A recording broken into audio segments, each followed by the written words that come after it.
The most boring title fight in Formula One history is about to become one of the most interesting title fights in Formula One history. And all we can say at the moment as fans is God bless Max Verstappen, God bless Laurent Mekies, God bless Yuki Tsunoda because he is finally competitive again and he will get in the way of the McLaren drivers. And God bless all of the Red Bull executives who decided to fire Christian Horner. That should have happened sooner. And also, one interesting thing about the Christian Horner situation is that recently he has been, officially kicked out of the Red Bull organization. Back-to-back wins for Max Verstappen, and we are officially seeing the end of Christian Horner from Red Bull. Anyway, the point is, let's talk about the title fight. A lot of people are saying that it's still so far-fetched. Let me give you some numbers. 2 race weekends ago, Max Verstappen was 104 points behind the championship leader Oscar Piastri. Now he is 69 points behind Oscar Piastri, which is nice. And in the remainder of the races, if there is one man who can definitely close the gap and pass him, it is Max Verstappen. A few things, there are plenty of things to talk about, and there are plenty of reasons why Max Verstappen is the guy to do it, and it's still doable. First reason is Red Bull have performed massively well in a couple of tracks in which they're not traditionally that strong at. Namely, Azerbaijan and the one before, which was Monza. Which means that the pace of their car is returning to the top, and now we are seeing vintage 2023 Max Verstappen. Not 2023 Max Verstappen, but because I think Max Verstappen is the best driver, is the best version of himself. Over the years, he has become even better. I would say 2023 Red Bull's performance is back. That's the first reason, is that they're performing well in tracks that they have not been traditionally strong. The second reason is managing pressure. Both of the McLaren drivers, as you all know, have weak mentalities. And the best example of them crumbling under pressure, Norris has plenty of examples in which he crumbled under pressure, but Piastri also made mistakes under pressure in the 2025 Azerbaijan Grand Prix. Since the start of the Grand Prix weekend, he was a step behind Norris, but he obviously wanted to finish ahead of Norris in order to extend his championship gap from 31 points to more. And he couldn't live with the pressure. He couldn't absorb the pressure properly, and he just continually made mistakes from the practice sessions, in the qualifying session, and through the race. He just kept on making these silly mistakes because of these mental blocks. Because in Monza, Oscar Piastri, because of the McLaren team order, he had the swap because Lando had a slow pit stop. And because of that, he wanted to swing the championship flow in his favor in Azerbaijan, which clearly didn't work. So Oscar Piastri alongside Oscar Piastri alongside Lando Norris are not as good as absorbing the championship level pressure at the pinnacle of motorsport, especially when you are fighting for a close title fight and there are only a handful of races remaining. So that is a critical thing. Obviously, we know that Lando Norris cannot handle pressure. He beats himself up too much. He holds on to his mistakes too much. And he thinks too much about his mistakes. So, he gets in his way. So that's the second reason. The first reason is Red Bull's resurgent 2023 performance. The second reason is that the McLaren drivers cannot handle the pressure of fighting for the world title, especially someone who is as goated as Max Verstappen. So that's the second reason. The third reason is that McLaren as a team, they're a bunch of retards. That's literally what it is. So recently, after the Azerbaijan Grand Prix, obviously we will talk about McLaren, about how they have done the driver swap in Monza, which is absolutely a disgusting thing to do. That is anti-racing. But more recently in Azerbaijan, after the race was finished, Norris, as you guys already probably know, had a very disgusting subpar performance in the Azerbaijan Grand Prix. Started P7, finished P7, failed to make any ground or any impact. None of his stints were particularly impressive. He lost a position to Charles Leclerc at the safety car restart. He lost a place to Isaac Hadjar at the start of the race. So, I mean, his performance was just shit. And as a team, McLaren, Andrea Stella said to the media that we didn't give Norris a fast enough car, which is a very weird and unrealistic way of dealing with reality, because you have a goated car. The only people who are right now carrying McLaren to the top are the engineers. The drivers ain't doing shit. The pit crew are surely fucking it up. And the drivers are, a bunch of pussies. And Andrea Stella comes out and says, and blames it on the engineers and says that we didn't give him a fast enough car. What the fuck are you talking about? We have seen it time and time again that Max Verstappen, just because of his sheer balls, is able to extract more performance out of the car because he is willing to push the car over the limit. He is willing to drive at the edge of the track limits and extract the maximum amount of performance and get the best lap times. Something that McLaren drivers are incapable of doing because they're a bunch of pussies. And the reality is, the car is fast, it's just that the drivers are not on the level where they should be. That's why in Azerbaijan, Norris had a shit performance. That's plain and simple. But Andrea Stella comes out and throws all of the amazing engineers in McLaren under the bus and says that no, we were not fast enough. I created another video about this. So the third reason is the delusion in which McLaren people are operating, and they're just idolizing their dumb low IQ average drivers. Piastri is a little bit better than Norris, but if you look at the championship level drivers that we have been seeing, including Charles Leclerc, they are nowhere close. This is Norris's 7th year in Formula One. He has been banging wheels and touching the barrier from the first practice session all the way to the end of the race. Not much in the race, but he touched the barrier in his final run in Q3. That's why he qualified P7. He shouldn't be making those type of mistakes. He should be used to handling the car properly in windy conditions. But this delusion of McLaren, which is the third reason, they are going to have a disadvantage in the remainder of the 2025 Formula One season when battling against Max Verstappen for the world title. So that's the third reason. Or fourth reason. I don't fucking remember. I think that's the third reason. The first reason was the resurgent performance of Red Bull. The second reason is that the drivers are not on the high level. They cannot deal with the pressure of fighting the world championship. The third one is that McLaren as a team are a bunch of delusional morons. And the fourth reason is... what's the fourth reason? The team orders. Yes, the fucking team orders. The papaya rules, right? Listen.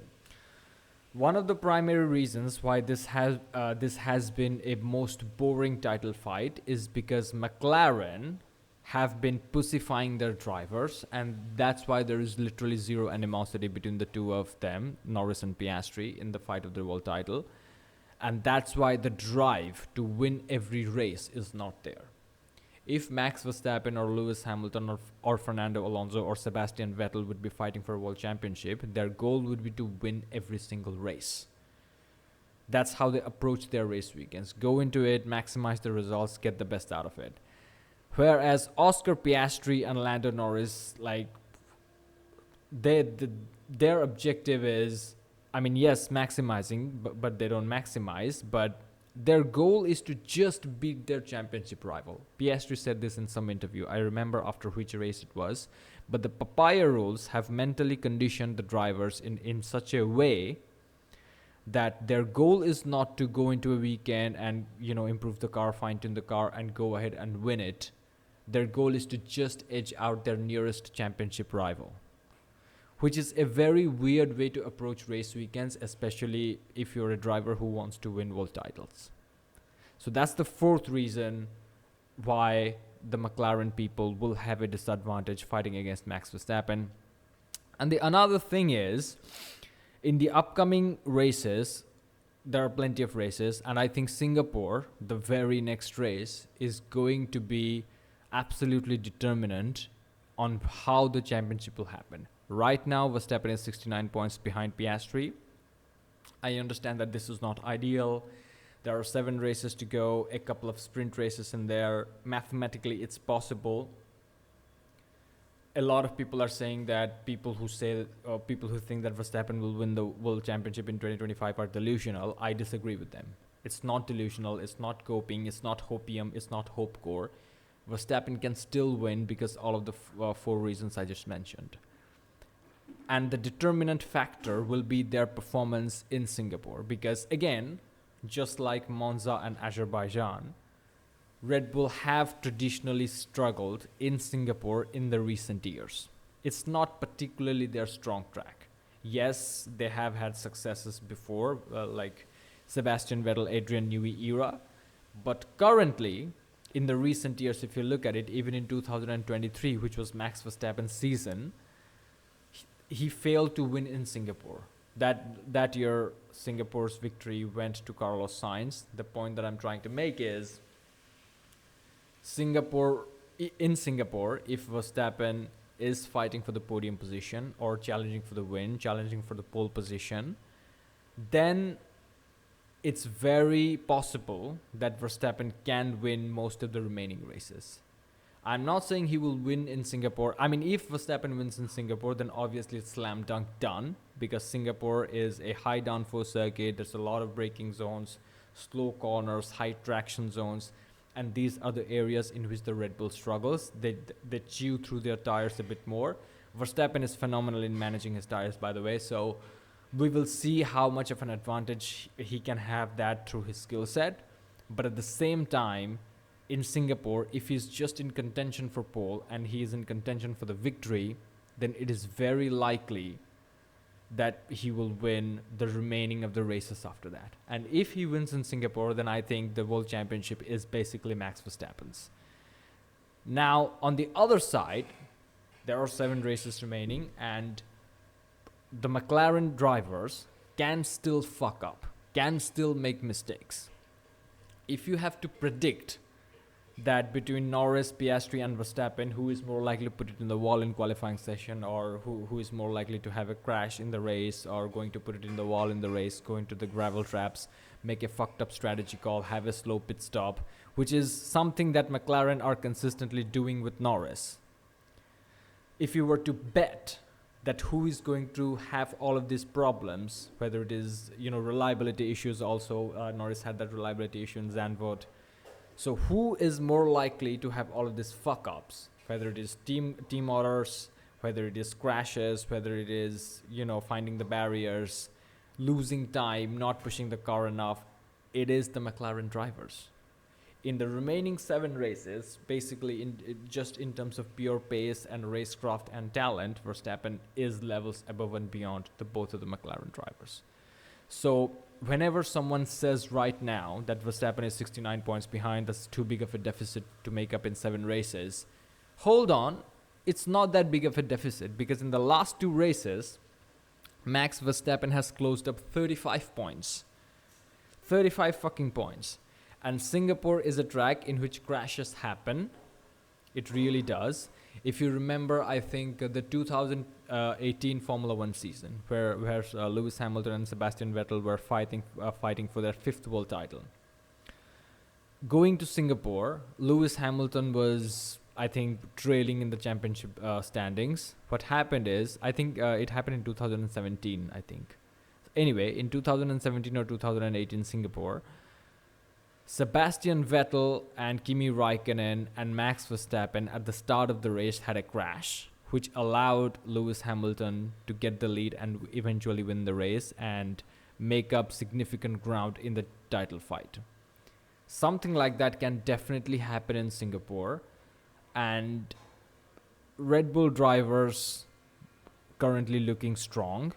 And if they're there to pick up the pieces when McLaren drivers fumble, and they are more likely to fumble, then it's slam dunk, game over, right? If one more bad weekend happens to McLaren, like the one that happened in Azerbaijan, if Oscar Piastri scores 0 points and Lando Norris is bumfuck nowhere and, struggles to make any kind of ground, then there is done. After that, there are plenty of other races which are classic Max Verstappen and Red Bull circuits. Mexico, for example, that's a Red Bull track. Then you go at Vegas, it's a high-speed circuit, and it looks like this season Max Verstappen has the advantage in those type of circuits. Brazil belongs to Max Verstappen because the weather always, does crazy things over there. Qatar last year, Max Verstappen had a dominant victory even though the car was not fast enough. And one of the critical things that I want to say, which is just a funny thing to point out, is that in 2025, the RB21 is not supposed to be this fast or this quick. And Verstappen is breaking records with it. In Monza, he had the fastest lap ever in Formula One. I think he won by 19 seconds. That's obviously impressive. But also, I think his pole lap was also, he broke the track record. He had, what else record he break in Monza? I don't remember. You can go check it out. But in Azerbaijan also, he had a Grand Slam. Pole position, fastest lap, led every lap from start to finish. It's just a pure sublime Max Verstappen performance in the RB21, which is not even supposed to be that fast. They are now just tweaking it and finding balance and fine-tuning the car, and they're just unlocking continually more and more performance as the race weekends go along. In Azerbaijan, these motherfuckers are not supposed to be that quick, but they were. Traditionally, they have struggled in Azerbaijan. In 2023, obviously, that was a unique year, but Verstappen breaking records, achieving Grand Slams on a car which is not supposed to be that strong, tells you a lot about the remaining 7 races of the 2025 season. If the McLaren boys make one mistake under pressure, which they will, I don't know which driver will make mistakes where, but I definitely think Lando will make more mistakes compared to Oscar Piastri because he is an emotional mess. And when that happens, I'm not saying if, it's gonna happen. When that happens, when there is team order, when McLaren people step on each other's toes and get in their own way and execute slow pit stops, Max Verstappen and Red Bull are going to be there to pick up the pieces. The title fight is still on. Fortunately, the most boring title fight of Formula One history in 75 years is about to be turned into the most interesting title fight in the recent years, at least. So we will see how that pans out. Max Verstappen is now the guy who is on the hunt, and let's see what the McLaren boys can do to prevent him and secure the world title. Thank you for watching, like and subscribe, and I'll see you in the next one.